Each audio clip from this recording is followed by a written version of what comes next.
অধ্যক্ষ মহোদয় প্ৰথম প্ৰশ্নৰ মই উত্তৰ দিলো যে মুখ্যমন্ত্ৰীয়ে হত্যা বুলি কেনেকৈ গম পায়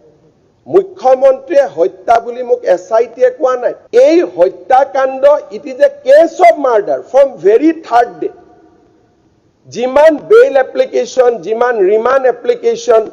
যিমান আজিলৈকে কোৰ্টত আদান প্ৰদান হৈছে গোটেইটো সেকশন 103 ৰ ওপৰত হৈছে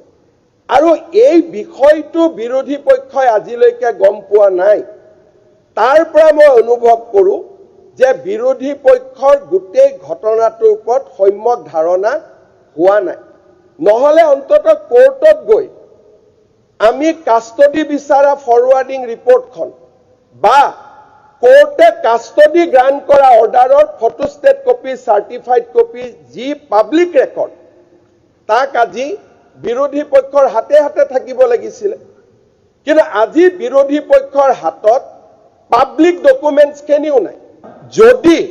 বিৰোধী পক্ষৰ হাতত ডকুমেন্টছ আছে তেলে মোক কিয় খুদি আছে মুখ্যমন্ত্ৰী হত্যা বুলি কেনেকৈ গম পালে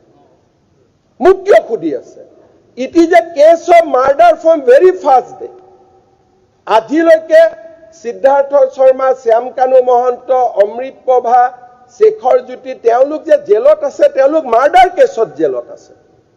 সো এই কথাটো মই আজি হাউসক ক্লিয়াৰ কৰি দিলো this case has been registered so that কোনো কনফিউজন না থাকে this case has been registered under section 61 section 105 section 106 and section 103 of Bharatiya Nyay Sanhita